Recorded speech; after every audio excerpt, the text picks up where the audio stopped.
शांतनु देवी बहुत बुरा हाल हो गया महाराज का।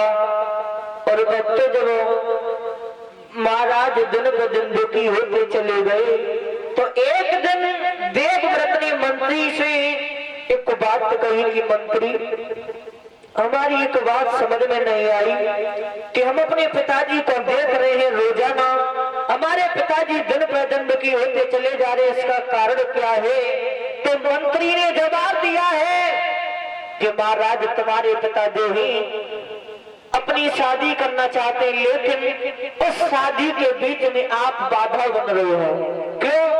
तो आज वो मंत्री की बात सुनने के बाद में देवव्रत उसी निषाद राज के पास पहुंचे, जवाब दिया है महाराज हमारी तुमसे विनती है कि आप अपनी पुत्री का विवाह हमारे पिताजी के साथ में कर दीजिए। जब इतनी बात निषाद राज ने सुनी तो देवव्रत बोले हैं महाराज तुम्हें जो डर है कि राजगद्दी के मालिक हम बनेंगे, तो महाराज तुमसे एक वायदा कर रहे हैं कि हम राजगद्दी के मालिक नहीं बनेंगे।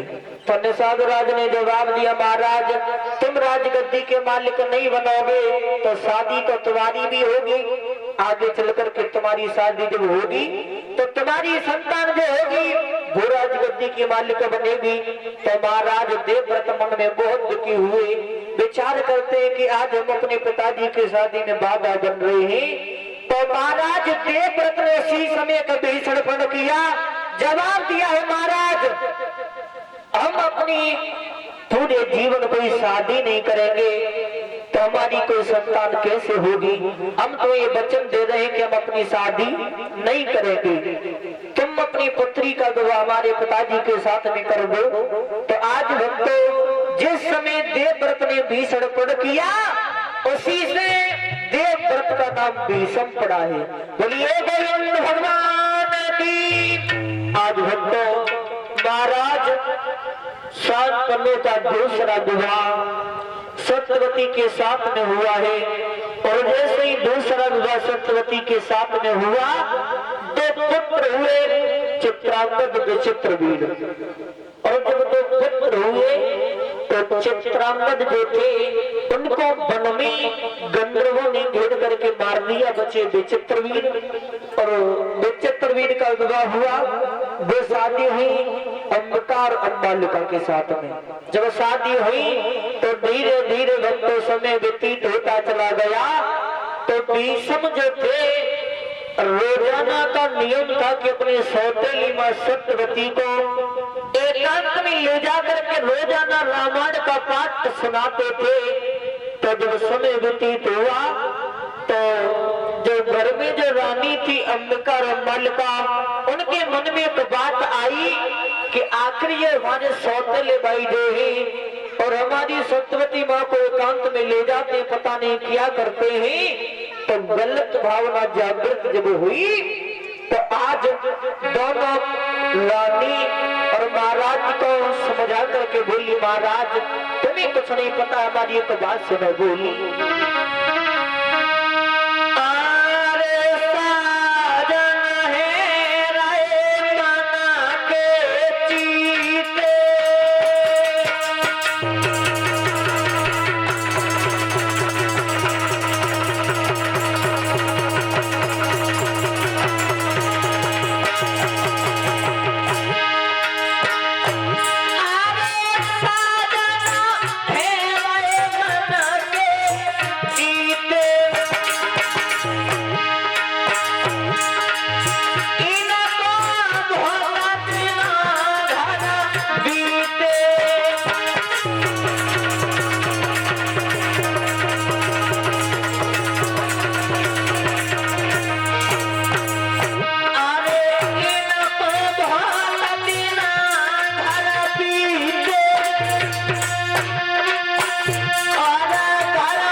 करता है, तुम्हारे जो सौतेले भाई है तुम्हारी माँ को एकांत में ले जाते हैं और पता नहीं उनके साथ में क्या करते हैं, गलत भावना जागृत हुई महाराज। और हमारी आप बात मानो तो उनकी जांच करवाओ। तो आज भक्तों ध्यान रखना, इतनी बात राजा ने सुनी तो जैसे ही भीष्म का तो रोजाना का नियम था कि एकांत में ले जा करके सत्यवती माँ को रामायण का पाठ सुनाती थी। तो जैसे ही सत्यवती माँ को लेकर के एकांत में जब पहुंचे तो उनके पीछे पीछे महाराज भी चल दिए और पीछे दरोगा में से देख रहे हैं, विचार करते हैं कि आज हम बता करके रहेंगे कि हमारे सौतेले भाई क्या करते हैं। तो इधर भक्तों ध्यान रखना, भीष्म जो है उन्होंने जैसे ही रामायण का पाठ सुनाया तो रामायण का पाठ सुनते सुनते सत्यवती माँ को नींद आ गई। और जैसे ही जब नींद आई तो कर्म कौन सा हुआ,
नींद आई तो मैया का पूरा शरीर तो पलिका पर है और मैया का एक पैर पलिका से नीचे लटक रहा है। तो महाराज भीष्म मनोविचार करते हैं कि एकांत वास है और मैंने मैया के पैर से अपने हाथ भी लगाए तो मुझे श्राप लग जाएगा। तो जब इतनी बात तो सुनी, विचार किया है महाराज ने, तो आज भक्तों सोच समझ के राजा ने भीष्म ने कर्म कौन सा किया। और इधर महाराज दरोगा में सब देख रहे हैं भीष्म कर्म कौन सा करते हैं। अरे मैं बलभर की तेरे गरीब योग्य बनाई रे और ना मैया के चढ़ाते, अरे ना जननी के चढ़ाते तीनों शीतल झुकाई रे।